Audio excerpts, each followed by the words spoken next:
Hello everyone, welcome to my channel.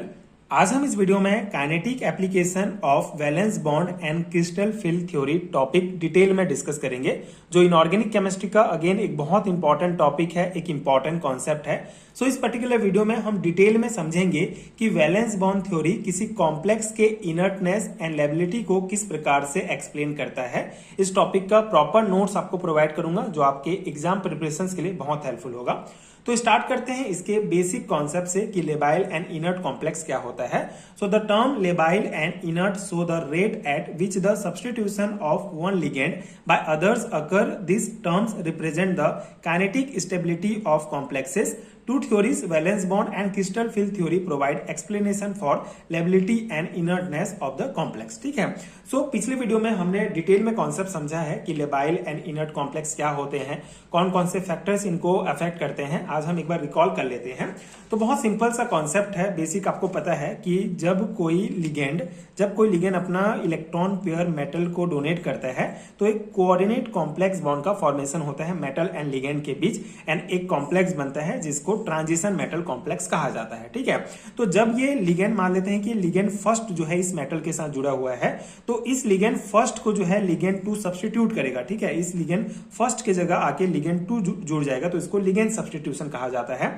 And ये ligand substitution कितना fast होता है, कितना स्पीड में होता है, उसको जो है inert and labile complex term से हम समझते हैं। ठीक है। Inert complex and labile complex के टर्म जो है वो बेसिकली लिगेंड सब्स्टिट्यूशन को ही एक्सप्लेन करता है, लिगेंड सब्स्टिट्यूशन के रेट को। ठीक है, कि कितने स्पीड में ये L2 जो है L1 को रिप्लेस करेगा। ठीक है। एंड ये जो कॉम्प्लेक्स हमको जो इनर्ट कॉम्प्लेक्स या लेबाइल कॉम्प्लेक्स प्राप्त होता है लिगेंड सब्स्टिट्यूशन के आधार पर, उस कॉम्प्लेक्स को काइनेटिक स्टेबिलिटी, वो जो कॉम्प्लेक्स होती है वो बेसिकली काइनेटिक स्टेबिलिटी को भी बताती है कि वो काइनेटिकली कितना स्टेबल है कि अनस्टेबल है। ठीक है। तो बेसिक आपको समझ में आ गया कि जब L1 लिगेंड को L2 लिगेंड सब्स्टिट्यूट करता है, इसके L1 की जगह L2 आ जाता है, तो उसका स्पीड जो है, उसका रेट कितना होता है, ये बेसिकली लेबाइल और इनर्ट कॉम्प्लेक्स के टर्म से हम समझते हैं।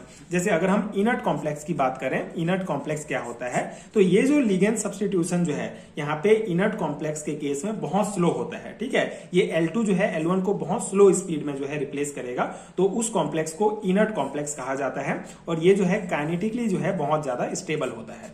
ठीक है। तो ये इनर्ट कॉम्प्लेक्स हो गया। अगर हम लेबाइल कॉम्प्लेक्स की बात करें तो इसका अपोजिट कॉन्सेप्ट होता है। जब ये L1 जो है L2 के द्वारा बहुत फास्ट जो है रिप्लेस हो जाएगा, बहुत जल्दी ये सब्स्टिट्यूशन रिएक्शन होता है, तो उसको लेबाइल कॉम्प्लेक्स कहा जाता है। ठीक है। तो ऐसा कॉम्प्लेक्स जिसमें जो L1 होता है वो बेसिकली मेटल के साथ वीक बॉन्ड के साथ जुड़ा रहता है, इन दोनों के बीच बॉन्ड जो है वीक होता है, जिससे L2 जो लिगेंड है वो बहुत इजीली जो है इसको रिप्लेस कर देता है, तो उस कॉम्प्लेक्स को लेबाइल कॉम्प्लेक्स कहा जाता है, और ये काइनेटिकली जो है अनस्टेबल होता है। ठीक है। तो ये बेसिक कॉन्सेप्ट है लेबाइल एंड इनर्ट कॉम्प्लेक्स का। यहाँ से हमको ये काइनेटिकली स्टेबल एंड अनस्टेबल का भी कॉन्सेप्ट पता चलता है। लेकिन यहाँ पे जो है हम पढ़ रहे हैं valence bond theory and crystal field theory का एप्लीकेशन। ठीक है। तो ये valence bond theory, crystal field theory जो है कॉम्प्लेक्स के इसी इनर्टनेस और लेबिलिटी को समझाती है। ठीक है। इसकी सहायता से भी हम समझ सकते हैं कि ये कॉम्प्लेक्स इनर्ट है, इनर्ट कॉम्प्लेक्स है या लेबाइल कॉम्प्लेक्स है। ठीक है। उसी को आज हम यहाँ पे डिस्कस करेंगे। ठीक है। तो बेसिक आपको आई होप समझ में आ गया होगा। तो आज हम इस पर्टिकुलर वीडियो में वैलेंस बॉन्ड थ्योरी का काइनेटिक एप्लीकेशन देखेंगे। Outer orbital complexes and inner orbital complexes के द्वारा कैसे पता चलता है कि लेबाइल कॉम्प्लेक्स है या इनर्ट कॉम्प्लेक्स है, उसको हम कॉन्सेप्ट को समझेंगे। दोनों जैसे कि kinetic application of valence bond theory and kinetic application of crystal field theory, दोनों ही अपने आप में बहुत इंपॉर्टेंट टॉपिक है, अपने आप में वास्ट कॉन्सेप्ट है। तो आज हम एक एक करके डिस्कस करेंगे। पहले आज इस वीडियो में हम वैलेंस बॉन्ड थ्योरी का काइनेटिक एप्लीकेशन समझते हैं। ठीक है। तो यहाँ पे हम labile and inert octahedral complex को एग्जांपल के रूप में लेंगे, ऑक्टाहेड्रल कॉम्प्लेक्स की सहायता से समझेंगे। So according to valence bond theory of chemical bonding, octahedral metal complexes can be divided into 2 types. ठीक है।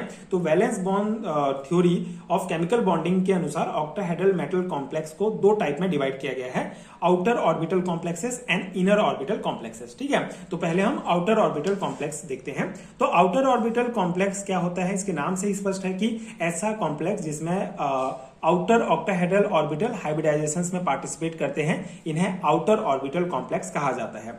And this complex have sp3d2 hybridizations and are generally labile in nature, ठीक है। और ये जो कॉम्प्लेक्स होंगे आउटर ऑर्बिटल कॉम्प्लेक्स, ये जो है बेसिकली इसमें मेटल आयन अपने ऑर्बिटल 1s 3p और 2d ऑर्बिटल को मिलाकर sp3d2 हाइब्रिड ऑर्बिटल बनाता है, ठीक है। मतलब इसमें sp3d2 हाइब्रिडाइजेशन होता है। ये जो 6 ऑर्बिटल होंगे ये 6 और लिगेंड के लोन पेयर को एक्सेप्ट करते हैं और ऑक्टाहेड्रल शेप बनाते हैं, ठीक है। तो ये जो कॉम्प्लेक्स में बेसिकली जो लिगेंड होगा वो आसानी से निकल जाते हैं, ठीक है। इस जैसे sp3d2 हाइब्रिडाइजेशंस में जो कॉम्प्लेक्स बनेगा उसके जो लिगेंड जो होंगे वो वीक लिगेंड होते हैं, ठीक है। वो जो है बहुत आसानी से जो है कॉम्प्लेक्स से निकल जाते हैं, सब्स्टिट्यूट हो जाते हैं, इसीलिए इनको जो है लेबाइल कॉम्प्लेक्स कहा जाता है, ठीक है। ये जनरली जो है लेबाइल होते हैं नेचर में sp3d2 हाइब्रिडाइजेशंस की जो कॉन्सेप्ट जो कॉम्प्लेक्स बनेंगे, ठीक है। तो ये आउटर ऑर्बिटल कॉम्प्लेक्स में जो है sp3d2 हाइब्रिडाइजेशंस पाए जाते हैं जो जनरली नेचर में लेबाइल होते हैं, ठीक है। Valence bond theory propose that the bond in sp3d2 hybridizations are generally weaker than that of n-1 d2 sp3 orbital and therefore they show labile character, ठीक है। तो यहाँ पे वैलेंस बॉन्ड थ्योरी के आधार पर क्या है कि जो sp3d2 हाइब्रिडाइजेशंस होता है वो जनरली वीक होता है, किसकी तुलना में n1 d2 sp3 ऑर्बिटल की तुलना में, ठीक है। इसकी तुलना में ये वीक होता है, इसीलिए ये लेबाइल कैरेक्टर शो करते हैं। मतलब इसके जो लिगेंड होते हैं जो मेटल के साथ जुड़े रहेंगे वो बहुत वीक बॉन्ड के साथ जुड़े होते हैं, वीक लिगेंड होते हैं, जिसके कारण ये बॉन्ड इजिली टूट जाता है और जो हमारा लिगेंड होता है इजिली सब्स्टिट्यूट हो जाता है। इसलिए n-1 d2 sp3 ऑर्बिटल की तुलना में ये वीक होते हैं, इसलिए ये लेबाइल कैरेक्टर शो करते हैं।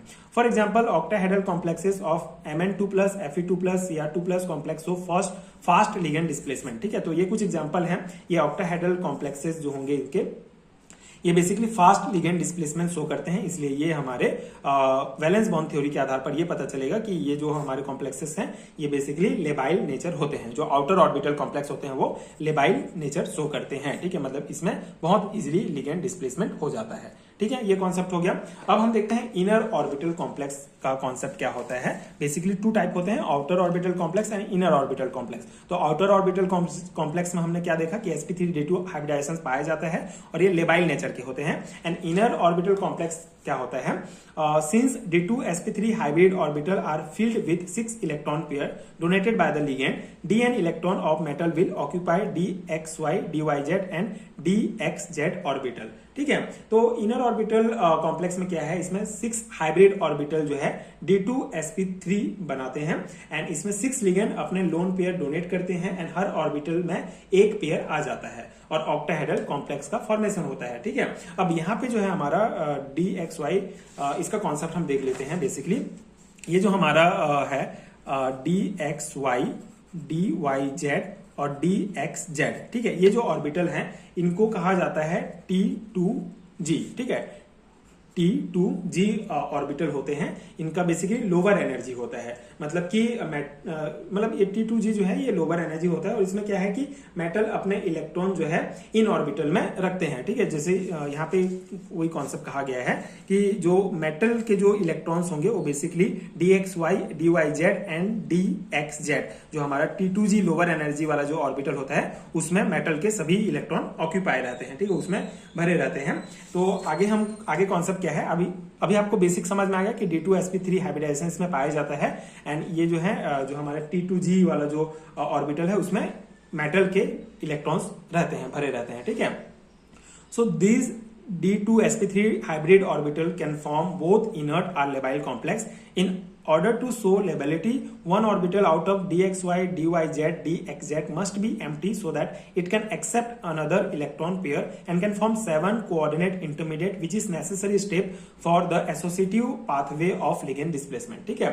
तो यहाँ पे कॉन्सेप्ट क्या है कि मतलब ये जो हमारा d2 sp3 हाइब्रिड ऑर्बिटल होता है ये इनर्ट कॉम्प्लेक्स भी शो करता है और लेबाइल कॉम्प्लेक्स भी होता है। मतलब जो है ये लेबाइल भी शो करेगा लेबाइल भी हो सकता है और इनर्ट भी हो सकता है, ठीक है, इनर्ट कॉम्प्लेक्स भी हो सकता है। अब लेबाइल कब होगा, जब ये हमारा T2G ऑर्बिटल जो होगा, dxy dyz और dxz जो ऑर्बिटल होंगे, इनमें से कोई एक ऑर्बिटल अगर कंप्लीटली एम्प्टी हो जाता है, खाली हो जाता है, तो जो इनकमिंग लिगेंड होंगे उसका लोन पेयर को ये एक्सेप्ट कर लेगा, ठीक है। ये जो एम्प्टी ऑर्बिटल जो होगा, अगर मान लो इनमें से कोई एक भी जो है कंप्लीटली एम्प्टी हो गया, ठीक है, ऐसा नहीं कि कोई एक इलेक्ट्रॉन उसमें है, कंप्लीटली अगर एम्प्टी हो गया तो एम्प्टी ऑर्बिटल इनकमिंग लिगेंड का जो लोन पेयर है वो एक्सेप्ट कर सकता है, जिससे 7 कोऑर्डिनेट इंटरमीडिएट का फॉर्मेशन होता है, ठीक है। 7 कोऑर्डिनेट इंटरमीडिएट बनता है जो लिगेंड डिस्प्लेसमेंट के लिए इंपॉर्टेंट है, नेसेसरी है, एंड यहाँ पे फिर कॉम्प्लेक्स जो है हमारा लेबाइल होगा इस केस में, ठीक है। अगर हमारा ये जो है, इन तीनों में से कोई एक भी कंप्लीटली अगर ऑर्बिटल अगर खाली हो जाता है, तो जो हमारा जो इलेक्ट्रॉन पेयर जो होगा दूसरे लिगेंड के द्वारा जो आएगा उसको एक्सेप्ट कर लेगा, जिससे ये 7 कोऑर्डिनेट इंटरमीडिएट बनाएगा और ये फिर लिगेंड डिस्प्लेसमेंट जो है बहुत इजीली हो जाएगा यहाँ पे, और ये लेबाइल कॉम्प्लेक्स शो करेगा, ठीक है।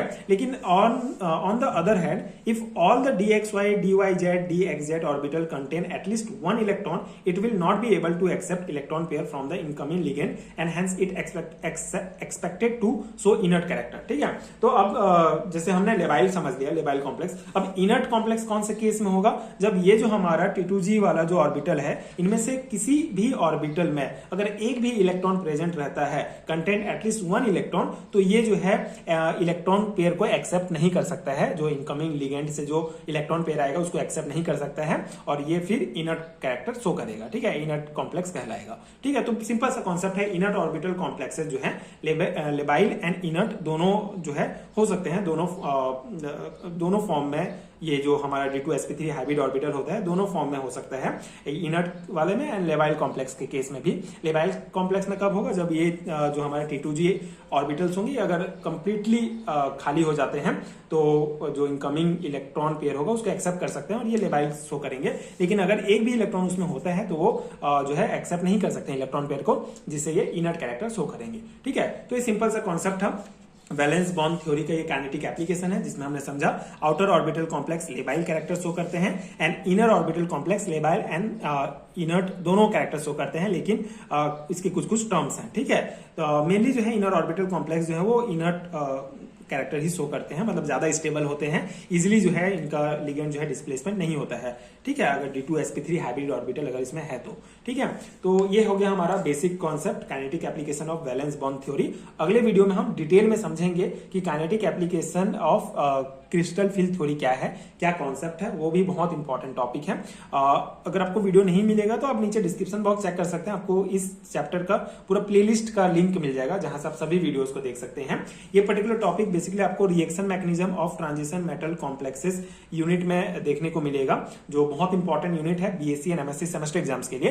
तो अगर आपको इस पर्टिकुलर यूनिट का कंप्लीट हाइलाइटेड नोट्स चाहिए तो नोट्स डाउनलोड करने का लिंक भी नीचे डिस्क्रिप्शन बॉक्स में मिल जाएगा, जो अगेन आपके एग्जाम प्रिपरेशन के लिए बहुत हेल्पफुल होगा। एंड ये वीडियो अगर आपके लिए हेल्पफुल है तो आगे की वीडियोस आप देखने के लिए प्लीज चैनल के साथ जुड़े रहिए, प्लीज सपोर्ट कीजिए, like share and subscribe to my channel and thank you so much for watching.